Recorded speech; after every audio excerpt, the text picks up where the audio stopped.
ये प्रस्तुत है ध्वनि और प्रकाश कार्यक्रम कृष्णा। वक्रतुंड महाकाय सूर्यकोटि समप्रभ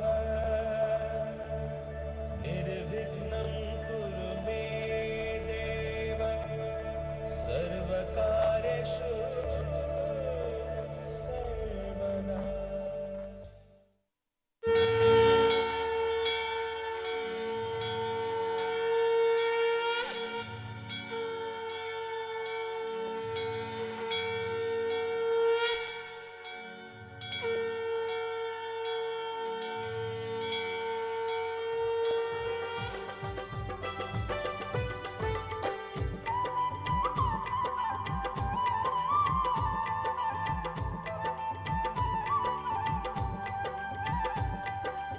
वसुदेव सुतं देवं कंसचाणूरमर्दनं देवकी परमानन्दं कृष्णं वन्दे जगद्गुरुम्।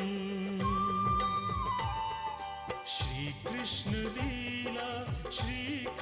लीला अति मंगल अति सुखदाई।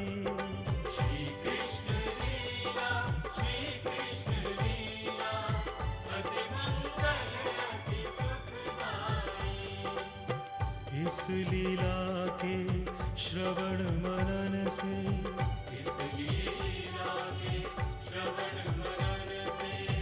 जन जन ने है मुक्ति पाई। जन जन ने है मुक्ति पाई। श्री कृष्ण लीला सुखदाई। श्री कृष्ण लीला सुखदाई। श्री कृष्ण लीला सुखदाई। श्री कृष्ण लीला सुखदाई।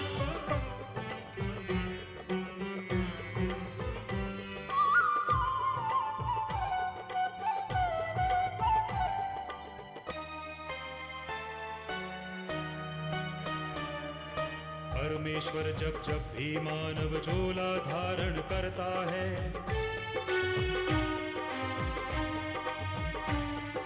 सर्वनाश दुष्टों का कर संतों की रक्षा करता है।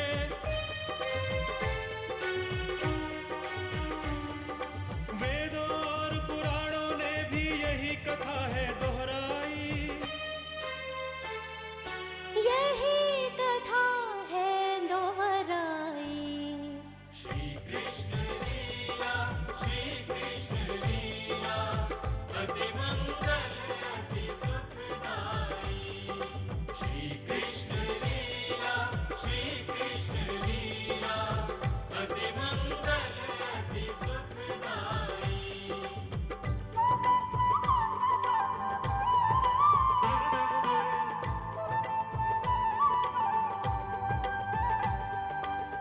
इस लीला का गान करें सब ऋषि मुनि ज्ञानी ध्यानी। महिमा परंपार की है ये सच मानो या कहानी। प्रभु की छवि बस रहे हृदय में। प्रभु की छवि बस रहे हृदय में। अतिशय मंगलदाई। श्री कृष्ण लीला सुखदाई। श्री कृष्ण लीला सुखदाई। श्री कृष्ण लीला सुखदाई। श्री कृष्ण लीला सुखदाई। श्री कृष्ण लीला अति मंगल अति सुखदाई। अति मंगल अति सुखदाई। अति मंगल अति सुखदाई। जब जब पृथ्वी दुष्टों के अत्याचारों से आक्रांत होकर विचलित होती है, प्राणियों की असह्य वेदना और कष्टों से व्यथित होती है और पाप के बढ़ते बोझ के आगे लाचार होने लगती है, स्वयं ईश्वर उसके तथा उसकी गोद में पल रहे असंख्य प्राणियों की रक्षा के लिए मनुष्य रूप में पृथ्वी पर अवतरित होते हैं तथा दुष्टों व पापियों का संहार कर अत्याचार व अनाचार का अंत करते हैं। मानव जाति को उसके बल, विवेक तथा पराक्रम का आभास दिलाते हैं, मनुष्य होने की प्रतीति कराते हैं, धर्म की रक्षा के लिए कटिबद्ध होने की प्रेरणा देते हैं। युग युगांतर से इसी प्रतीति और प्रेरणा से मनुष्य ने कठिन से कठिन परिस्थितियों में भी अपनी अस्मिता को बचाए बनाए रखा और विजय प्राप्त की। परमेश्वर ने सदा मनुष्य जाति का मार्गदर्शन किया और एहसास कराया कि धर्म की रक्षा के लिए ईश्वर स्वयं मनुष्य रूप में अवतरित होंगे या मनुष्य जाति को इतना सक्षम कर देंगे कि वो अपनी धर्म की रक्षा करने में समर्थ हो, कल्याणकारी कर्मों के लिए अग्रसर हो तथा प्राणी मात्र के हितों का माध्यम बने। अनादिकाल से चली आ रही इसी परंपरा के निर्वहन के लिए द्वापर युग में साक्षात परमेश्वर ने एक बार फिर मनुष्य का रूप धारण किया, क्योंकि मथुरा के महाप्रतापी राजा उग्रसेन का पुत्र कंस बड़ा कपटी व अत्याचारी था। अपने पिता उग्रसेन को सिंहासन से उतारकर वो स्वयं शासक बन बैठा। उसने स्वयं को ईश्वर घोषित कर दिया तथा पूजा भक्ति, यज्ञ हवन आदि पर प्रतिबंध लगा दिया। उसके राज्य में राक्षसों की मौज थी, किंतु ईश्वर भक्तों का जीना दूभर था। कंस के अत्याचारों से देवलोक भी अशांत हो उठा और भगवान विष्णु की शरण में जा पहुंचा।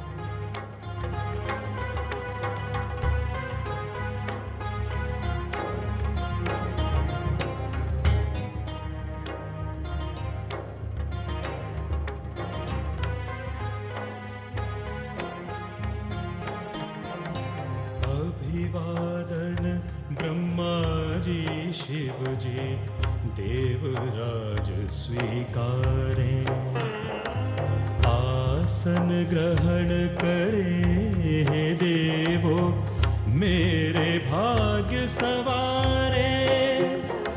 माथे पर चिंता, मुख पर व्याकुलता सी छाई है, देवलोक में लगता है कोई विपदा आई है।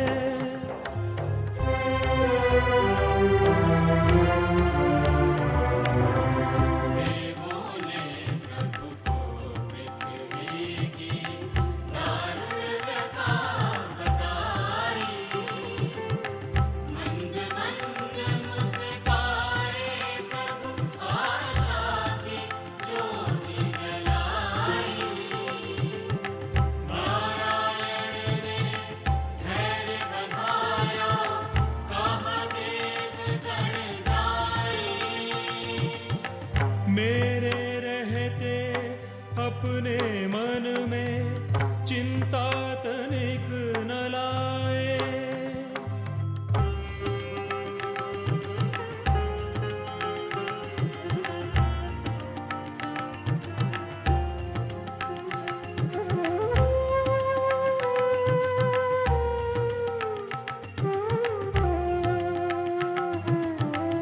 देवों के जाते ही प्रभु ने दूर क्षितिज को देखा,